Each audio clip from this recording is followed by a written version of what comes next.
Hello friends, welcome to वेबटेक classes again. दोस्तों, ये ट्रिपल सी की चैप्टर वाइज क्वेश्चन सीरीज़ की आज ये 9th क्लास है और ये ऑपरेटिंग सिस्टम का पार्ट 4 है। और आज की क्लास से चैप्टर 2 यानी कि ऑपरेटिंग सिस्टम कंप्लीट हो जाएगा और फिर इसके बाद हम स्टार्ट करेंगे चैप्टर 3 जो है लिब्रे ऑफिस राइटर। तो अगर दोस्तों आप इस चैनल पर नए हैं तो हमने इस चैनल पर सबसे पहले चैप्टर वाइज टॉपिक्स की सीरीज़ स्टार्ट करी थी जिसमें हमने टॉपिक कवर किए थे चैप्टर वाइज। तो अगर आपने वो सीरीज़ नहीं देखी है तो मैं आपसे रिक्वेस्ट करूँगा कि पहले आप उसे प्लीज़ देख लीजिए पूरी। उससे क्या होगा दोस्तों, आपको ये जो क्वेश्चंस यहाँ पर इस सीरीज़ में कवर किए जा रहे हैं आपको काफ़ी अच्छे से समझ में आएंगे और आपका जो ट्रिपल सी का पेपर है उसमें भी आपको काफ़ी मदद मिलेगी इन दोनों सीरीज़ से। तो चलिए दोस्तों, आज की क्लास शुरू करते हैं।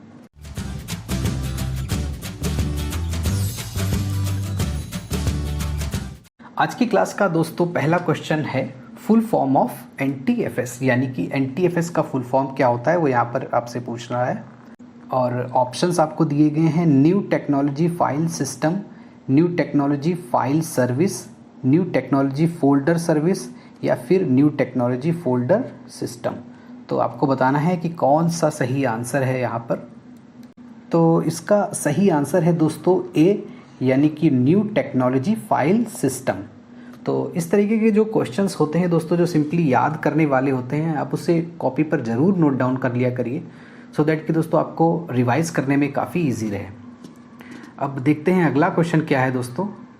अगला क्वेश्चन पूछ रहा है दोस्तों, डॉस की कमांड है बेसिकली, ये कहना चाह रहा है कि .txt एक्सटेंशन वाले सभी फाइलों को शो करने के लिए किस कमांड का उपयोग किया जाएगा। यानी कि अगर आप डॉस में हैं और आपको सिर्फ और सिर्फ .txt यानी कि टेक्स्ट फाइल्स ही देखना है किसी पर्टिकुलर फोल्डर के अंदर, तो आप कौन सी कमांड का यूज़ करेंगे। तो ऑप्शंस देखिए, view star.txt, dir star.txt, select star.txt या फिर md star.txt। तो मैं यहाँ पर दोस्तों एक चीज़ डिस्कस करना चाहूँगा जो आपको सभी क्वेश्चंस में काफ़ी हेल्पफुल रहने वाली है। सबसे पहले दोस्तों आप ऑप्शंस को देखा करिए और ऑप्शंस में उस पर्टिकुलर ऑप्शंस को सर्च करिए जो उसका आंसर नहीं हो सकता है। जैसे कि दोस्तों यहाँ पर एक कमांड लिखी हुई है md star.txt। तो हमने प्रीवियस क्लास में देखा था कि md जो कमांड होती है वो मेक डायरेक्टरी यानी कि डायरेक्टरी क्रिएट करने के लिए उसे यूज़ किया जाता है। तो md यहाँ पर वो कमांड तो नहीं हो सकती, यानी कि हमें शो करना है तो कमांड तो मेक डायरेक्टरी नहीं हो सकती है। तो ऑप्शंस बचते क्या क्या हैं दोस्तों, 3, यानी कि व्यू, dir और सेलेक्ट, है ना। तो बेसिकली इन तीनों में ही आपको बताना है कि कौन सा सही है।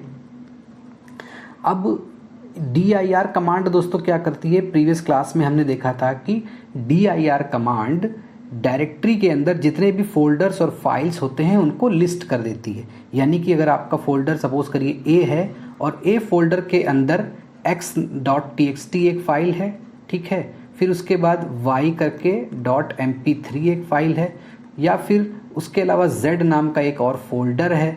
इस तरीके से 1-2 फाइलें और हैं। तो जैसे ही यार दोस्तों आप क्या करेंगे, dir कमांड यूज़ करेंगे तो क्या करेगा, इन सभी को वो लिस्ट कर देगा, सभी को वो शो कर देगा, ठीक है।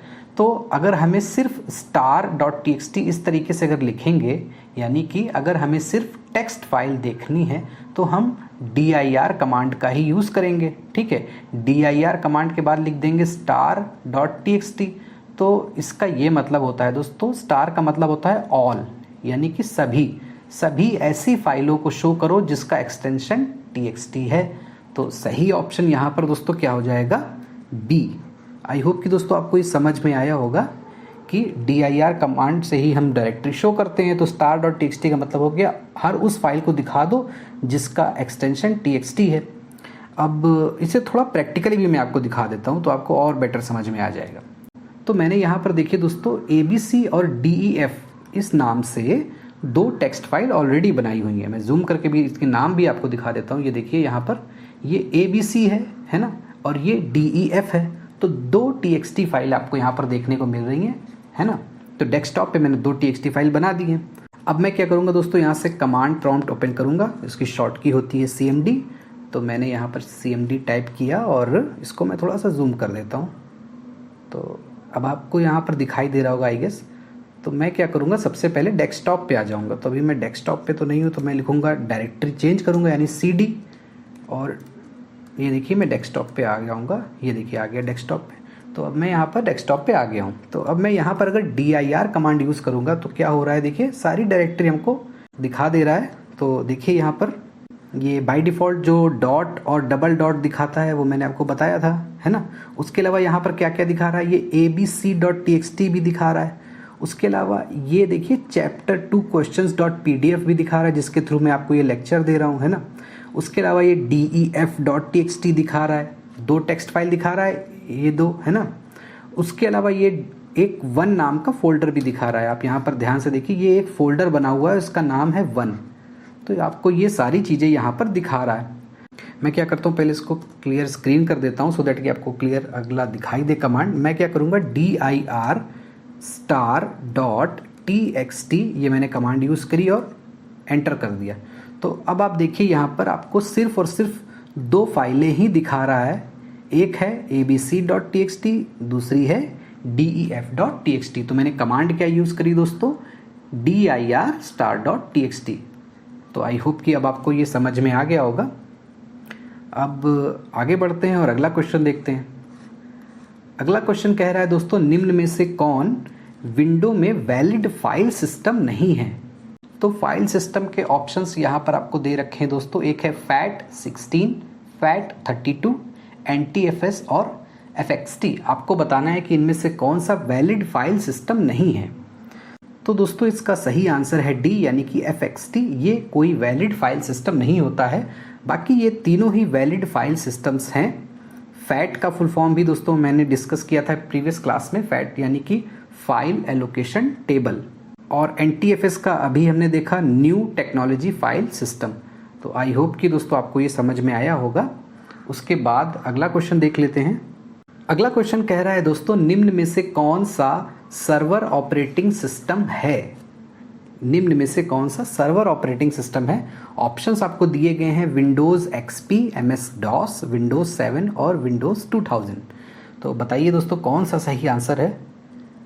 तो दोस्तों इसका सही आंसर है विंडोज़ 2000, यानी कि विंडोज़ 2000 एक सर्वर ऑपरेटिंग सिस्टम होता है। आप इसे नोट डाउन कर लीजिए। सर्वर ऑपरेटिंग सिस्टम का मतलब दोस्तों क्या होता है, मैं आपको बता देता हूँ थोड़ा सा ब्रीफ में। यहाँ पर देखिए दोस्तों, एक सर्वर कंप्यूटर होता है, उससे कई क्लाइंट कंप्यूटर जुड़े होते हैं। एक कंप्यूटर यहाँ पर जुड़ा है, ठीक है, दूसरा कंप्यूटर सपोज करिए यहाँ पर जुड़ा है, तीसरा कंप्यूटर यहाँ पर जोड़ देता हूँ, और उसके बाद कई जुड़ सकते हैं। एग्जाम्पल के तौर पे मैंने यहाँ पर आपको 4 ही दिखाए हैं। तो ये क्लाइंट कंप्यूटर्स जुड़े हुए हैं, सारे ही हैं। सपोज करिए क्लाइंट 1, क्लाइंट 2, क्लाइंट 3, क्लाइंट 4। तो किसी भी क्लाइंट कंप्यूटर को कोई सर्विस की रिक्वायरमेंट होती है तो वो सर्वर से रिक्वेस्ट करते हैं और सर्वर उसे रिस्पॉन्ड करता है। तो ये सारे जो कंप्यूटर्स होते हैं इनमें क्लाइंट ऑपरेटिंग सिस्टम इंस्टॉल किया जाता है, जैसे कि विंडोज़ 7, विंडोज़ XP, विंडोज़ 10, ठीक है। ये सारे ऑपरेटिंग सिस्टम इंस्टॉल किए जा सकते हैं और सर्वर में हमेशा आपको सर्वर ऑपरेटिंग सिस्टम ही इंस्टॉल करना होता है। और सर्वर ऑपरेटिंग सिस्टम भी अलग अलग तरह के आपको देखने को मिलते हैं, और यहाँ पर उनमें से एक एग्जाम्पल है विंडोज़ 2000। तो आप इसे नोट डाउन कर लीजिए कि विंडोज़ 2000 एक सर्वर ऑपरेटिंग सिस्टम है। अब बढ़ते हैं अगले क्वेश्चन की तरफ। और अगला क्वेश्चन देखिए दोस्तों, डॉस की एक कमांड पर बेस्ड है। पूछ रहा है दोस्तों, डॉस में डायरेक्टरी को रिमूव करने के लिए निम्न में से किस कमांड का प्रयोग किया जाता है। ऑप्शंस हैं rmdir, रिमूव या फिर बोथ A and B। तो दोस्तों इसका सही आंसर है B यानी कि rmdir। इस कमांड का यूज़ करके आप डॉस में किसी डायरेक्टरी को रिमूव कर सकते हो। तो इसे प्रैक्टिकली देख लेते हैं दोस्तों। ये मैंने यहाँ पर दोस्तों कमांड प्रॉम्प्ट ओपन किया हुआ है और मैं सबसे पहले एक डायरेक्टरी क्रिएट कर देता हूँ mdxyz। तो जैसे ही मैंने md कमांड का यूज़ किया यानी कि मेक डायरेक्टरी कमांड का यूज़ किया, यहाँ पर आप देख सकते हैं कि एक xyz नाम का फोल्डर ये क्रिएट हो गया है, ठीक है। अब हम इसे रिमूव करेंगे। तो रिमूव करने की कमांड जो होती है वो क्या होती है, rmdir, उसके बाद xyz लिखेंगे जो फोल्डर का नाम है, और जैसे ही आप एंटर की प्रेस करेंगे अब आप देख सकते हैं यहाँ से वो फोल्डर गायब हो गया है। तो कमांड क्या यूज़ करी दोस्तों, rmdir। तो ऑप्शंस यहाँ पर आपको जो सही ऑप्शन है वो क्या है, बी। तो आई होप कि आपको समझ में आया होगा।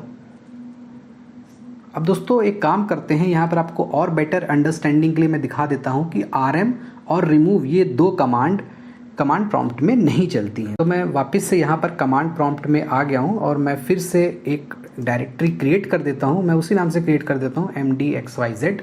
ये क्रिएट हो गई है, आप देख सकते हैं यहाँ पर ये फोल्डर आ गया है। अब इसे rm कमांड से अगर डिलीट करना चाहें rmxyz, तो आप देखिए यहाँ पर कुछ एरर आ रही है। क्या कह रहा है, rm is not recognised as an internal और एक्सटर्नल कमांड, यानी कि ये कि रिकॉग्नाइज्ड कमांड नहीं है, ये वर्क नहीं करती है।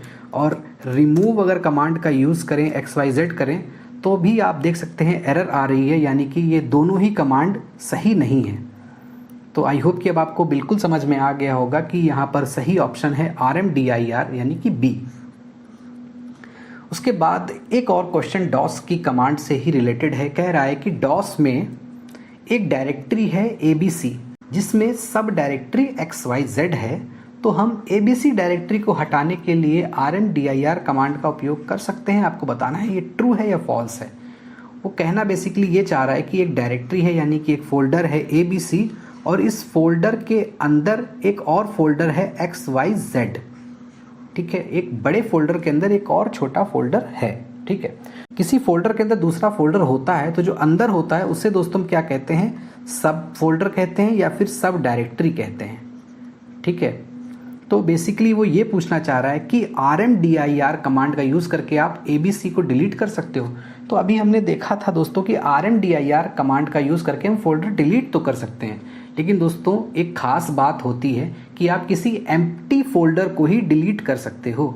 RMDIR कमांड के थ्रू आप डिलीट करते हो, किसको डिलीट करते हो दोस्तों, एक फोल्डर को डिलीट करते हो, है ना, यानी कि एक डायरेक्टरी को डिलीट करते हो, लेकिन वो फोल्डर एम्प्टी होना चाहिए, यानी उसके अंदर कोई कंटेंट नहीं होना चाहिए, कोई दूसरा फोल्डर नहीं होना चाहिए, कोई दूसरी फाइल नहीं होनी चाहिए।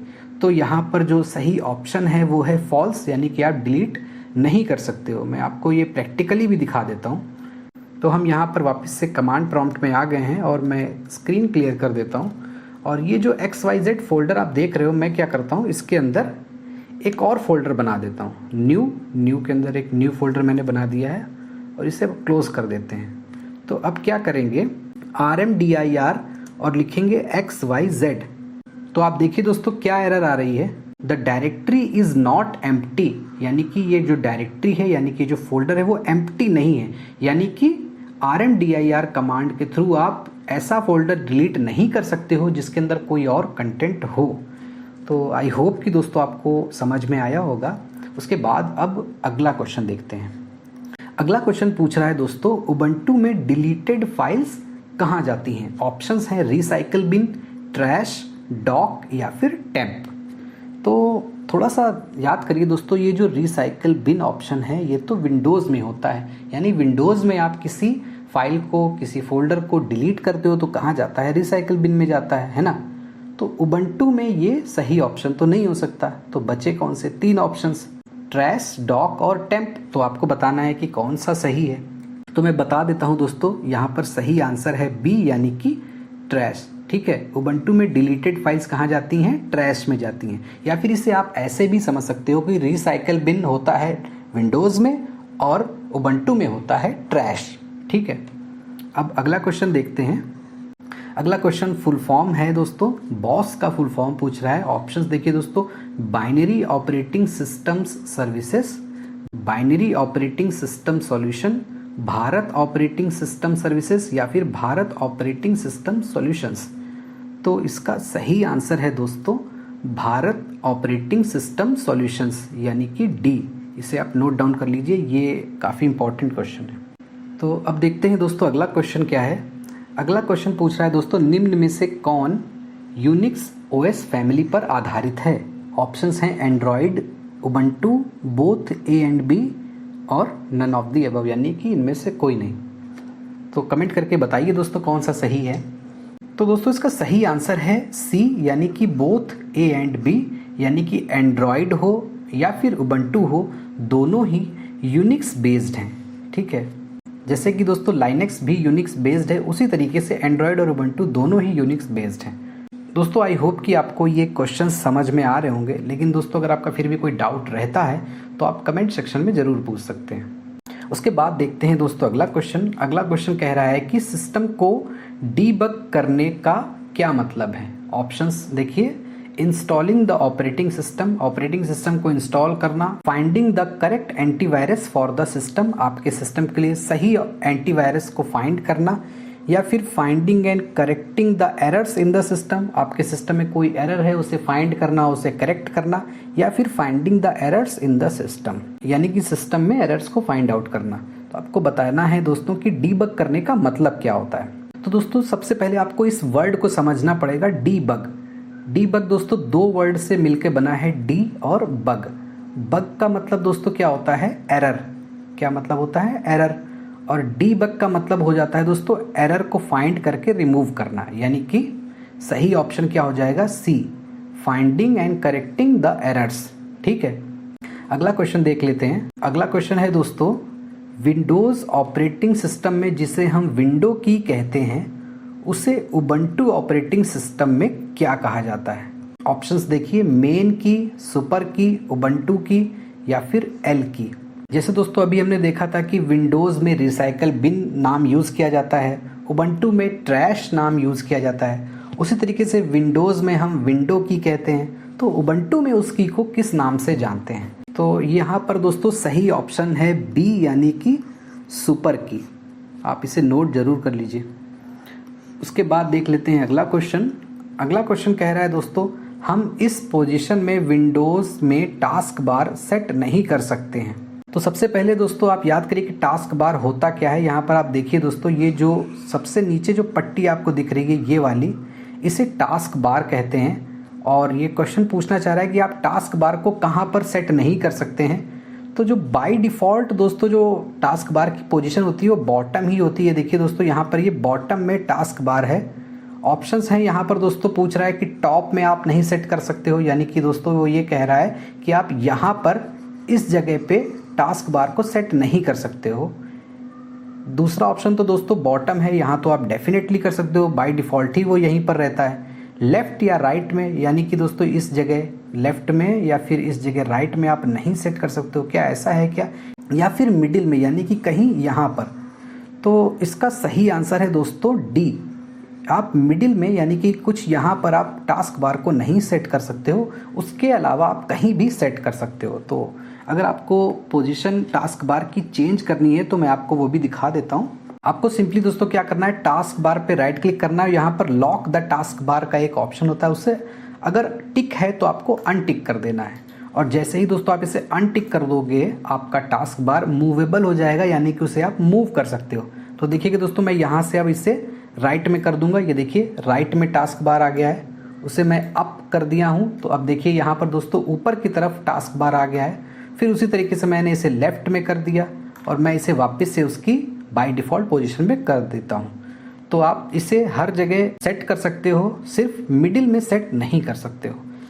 तो आई होप कि दोस्तों आपको ये समझ में आया होगा। उसके बाद देख लेते हैं अगला क्वेश्चन कह रहा है दोस्तों, एक एप्लीकेशन सॉफ्टवेयर सीधे हार्डवेयर के साथ इंटरेक्ट करता है, आपको बताना है कि ये ट्रू है या फॉल्स। तो जब ऑपरेटिंग सिस्टम की क्लास दोस्तों हमने टॉपिक बेस्ड सीरीज में करी थी तो वहाँ पर हमने देखा था दोस्तों, सेंटर में अगर आप हार्डवेयर को रखो, ठीक है, तो उसके ऊपर जस्ट क्या होता है, ऑपरेटिंग सिस्टम, और उसके बाद एक लेयर आती है, वो होती है एप्लीकेशन सॉफ्टवेयर की।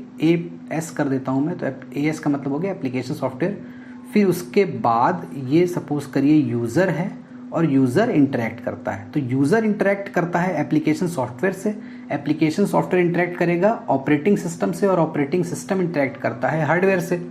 लेकिन दोस्तों क्वेश्चन यहाँ पर क्या कह रहा है कि एक एप्लीकेशन सॉफ्टवेयर सीधे हार्डवेयर के साथ इंटरेक्ट करता है। तो हमने देखा दोस्तों एप्लीकेशन सॉफ्टवेयर ऑपरेटिंग सिस्टम के साथ इंटरेक्ट करता है, हार्डवेयर के साथ नहीं करता है। तो सही ऑप्शन क्या हो जाएगा दोस्तों यहाँ पर, फॉल्स। अब बढ़ते हैं दोस्तों अगले क्वेश्चन की तरफ।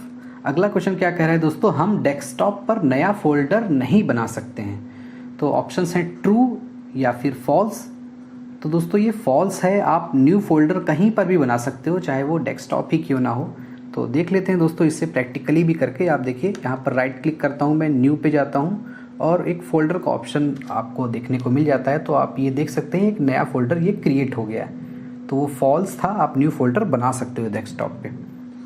उसके बाद अगला क्वेश्चन देखिए दोस्तों क्या कह रहा है, किसी भी हार्डवेयर को चलाने के लिए आवश्यक सॉफ्टवेयर है। तो कौन सा आवश्यक सॉफ्टवेयर है दोस्तों आपको बताना है, joystick, task manager, program manager या फिर डिवाइस ड्राइवर। तो दोस्तों हमने प्रीवियस क्लासेस में देखा था कि जॉयस्टिक एक इनपुट डिवाइस है जो कंप्यूटर गेमिंग खेलने में यूज़ की जाती है। तो यहाँ पर ये ऑप्शन तो बिल्कुल नहीं हो सकता है। और हमने टास्क मैनेजर भी देखा था दोस्तों, टास्क मैनेजर की मदद से हम जो रनिंग एप्लीकेशंस होते हैं अगर वो रिस्पॉन्ड नहीं कर रहा है डायरेक्टली तो उसे हम वहाँ से क्लोज कर सकते हैं। तो यहाँ पर ये भी ऑप्शन नहीं हो सकता है। फिर ऑप्शंस बचते हैं प्रोग्राम मैनेजर और डिवाइस ड्राइवर। तो दोस्तों यहाँ पर जो सही ऑप्शन है वो है डी, यानी कि डिवाइस ड्राइवर। हर डिवाइस का एक ड्राइवर होता है, यानी कि एक पर्टिकुलर सॉफ्टवेयर होता है, उसकी मदद से ही वो हार्डवेयर रन करता है। जैसे कि दोस्तों सपोज करिए आपने एक कंप्यूटर में एक प्रिंटर इंस्टॉल किया है, ठीक है। तो जनरली प्रिंटर के साथ एक सॉफ्टवेयर आपको इंस्टॉल करना पड़ता है जो उस प्रिंटर को रन करने में मदद करता है। उस सॉफ्टवेयर को दोस्तों क्या कहते हैं, डिवाइस ड्राइवर कहते हैं। तो आई होप कि आपको ये समझ में आया होगा। उसके बाद देख लेते हैं दोस्तों अगला क्वेश्चन क्या है। अगला क्वेश्चन पूछ रहा है दोस्तों विंडोज़ 10 में फाइल एक्सप्लोरर खोलने की शॉर्ट की क्या है। ऑप्शंस हैं विंडो की के साथ ए, एफ, ई या फिर डी। तो दोस्तों जो फाइल एक्सप्लोरर को ओपन करने की शॉर्ट की होती है वो होती है विंडो के साथ ई, ठीक है। तो ऑप्शंस यहाँ पर कौन सा सही है, सी। इसे प्रैक्टिकली भी देख लेते हैं दोस्तों। मैं यहाँ पर विंडो के साथ जैसे ही ई बटन प्रेस करूँगा, अब आप देख सकते हैं ये फाइल एक्सप्लोरर आपके सामने खुल के आ गया है। तो इसे क्लोज कर देते हैं और बढ़ते हैं अगले क्वेश्चन की तरफ। अगला क्वेश्चन देखिए दोस्तों क्या कह रहा है कि एप्पल इनकॉर्पोरेशन द्वारा कौन सा ऑपरेटिंग सिस्टम विकसित किया गया है। ऑप्शंस देखिए iOS, ब्लैकबेरी, एंड्रॉयड या फिर सिम्बियन। तो दोस्तों इसका सही आंसर है iOS। iOS को एप्पल इनकॉर्पोरेशन ने डेवलप किया है। iOS दोस्तों जनरली हमें एप्पल के मोबाइल फ़ोन यानी कि आईफोन में देखने को मिलता है। उसके बाद दोस्तों देखते हैं अगला क्वेश्चन। अगला क्वेश्चन पूछ रहा है दोस्तों यह कंप्यूटर सिस्टम को कमांड भेजने के लिए स्क्रीन पर प्रदर्शित चित्रों यानी कि आइकन और मेन्यू का उपयोग करता है। ऑप्शंस हैं command based user interface, GUI, system utility या फिर API। तो दोस्तों कमांड बेस्ड यूज़र इंटरफेस का मतलब होता है ऐसा यूज़र इंटरफेस जहां पर हम सारा काम कमांड के थ्रू करते हैं, यानी कि कीबोर्ड से कमांड देकर करते हैं। और GUI का फुल फॉर्म क्या होता है दोस्तों, हमने प्रीवियस क्लासेस में देखा था। GUI का फुल फॉर्म होता है ग्राफिकल यूज़र इंटरफेस, ठीक है। तो ग्राफिकल यूज़र इंटरफेस में क्या होता था दोस्तों, आइकन्स और मेन्यू का यूज़ करके हम कमांड देते हैं। तो यहाँ पर दोस्तों क्या सही आंसर होगा, GUI। आई होप कि दोस्तों आपको ये समझ में आया होगा। और अगला क्वेश्चन देख लेते हैं। अगला क्वेश्चन है दोस्तों वर्चुअल मेमोरी क्या होती है। ऑप्शंस देखिए large secondary memory, large main memory, illusion of large main memory या फिर नन ऑफ द अबव। तो आपको बताना है दोस्तों कौन सा सही आंसर है। पहला ऑप्शन कह रहा है दोस्तों आपकी अगर सेकेंडरी मेमोरी काफ़ी लार्ज है तो उसे क्या वर्चुअल मेमोरी कहेंगे, या फिर दोस्तों आपकी मेन मेमोरी काफ़ी लार्ज है या उसे आप वर्चुअल मेमोरी कहेंगे, या फिर दोस्तों इल्यूजन होगा यानी भ्रम होगा लार्ज मेन मेमोरी का। तो दोस्तों यहाँ पर जो सही आंसर है वो है C, illusion of large main memory, यानी कि लार्ज मेन मेमोरी का भ्रम होना। अब इसे दोस्तों मैं थोड़ा सा एक्सप्लेन कर देता हूँ। सपोज करिए दोस्तों आप जो सिस्टम यूज़ कर रहे हो उसमें हार्ड डिस्क है 1 TB, ठीक है, और आपके सिस्टम में रैम कितनी है, एग्जाम्पल के तौर पे मान लीजिए 3 GB उसमें रैम है। तो हार्ड डिस्क क्या होती है दोस्तों, सेकेंडरी मेमोरी होती है, ठीक है। हार्ड डिस्क क्या होती है, सेकेंडरी मेमोरी होती है, और रैम क्या होती है दोस्तों, मेन मेमोरी होती है, ठीक है। अब सपोज करिए आपको एक ऐसा प्रोग्राम रन करना है जो 3 GB से ज़्यादा है, तो क्या वो दोस्तों नॉर्मली वो रन हो पाएगा, बिल्कुल नहीं हो पाएगा दोस्तों। उसके लिए दोस्तों कंप्यूटर को वर्चुअल मेमोरी क्रिएट करनी पड़ती है। क्या करना पड़ता है, वर्चुअल मेमोरी क्रिएट करना पड़ता है। किस तरीके से होता है ये, सपोज करिए दोस्तों आपने एक सॉफ्टवेयर रन किया है जो 4 GB का है, ठीक है। तो क्या होगा दोस्तों, 3 GB तो वो रैम में रहेगा और 1 GB यहाँ पर हार्ड डिस्क में रहेगा, यानी कि सेकेंडरी मेमोरी में रहेगा। और आपको ऐसा फील होगा कि पूरा का पूरा सॉफ्टवेयर लोड हो गया है, लेकिन दोस्तों वो पूरा सॉफ्टवेयर लोड नहीं होता है। उसका जितना पार्ट रैम में आ सकता है आ जाता है और बाकी पार्ट सेकेंडरी मेमोरी में ही रहता है। और ये सेकेंडरी मेमोरी का वो पार्ट रिजर्व हो जाता है और उस रिजर्व पार्ट को ही दोस्तों क्या कहा जाता है, वर्चुअल मेमोरी कहा जाता है। तो आई होप कि दोस्तों आपको ये समझ में आया होगा। अगर दोस्तों आपका फिर भी कोई डाउट रहता है तो आप कमेंट सेक्शन में बेशक पूछ सकते हो। तो दोस्तों इस क्वेश्चन के साथ ही हमारा जो चैप्टर 2 है यानी कि ऑपरेटिंग सिस्टम है वो कंप्लीट हो गया है। अब अगली क्लास से दोस्तों हम चैप्टर 3 यानी कि लिब्रे ऑफिस राइटर स्टार्ट करेंगे। तो दोस्तों अगर आप इस चैनल पर नए हो तो चैनल को सब्सक्राइब जरूर कर लीजिए और अपने दोस्तों के साथ भी शेयर कीजिए जो CCC या ओ लेवल की तैयारी कर रहे हैं, क्योंकि ओ लेवल का जो फर्स्ट पेपर है वो सेम ही है, CCC का ही कंटेंट है उसमें, तो उसके लिए भी काफ़ी ये बेनिफिशियल होगा। तो ठीक है दोस्तों, फिर अपनी अगली क्लास में मिलते हैं। तब तक के लिए bye bye, take care and thank you for watching.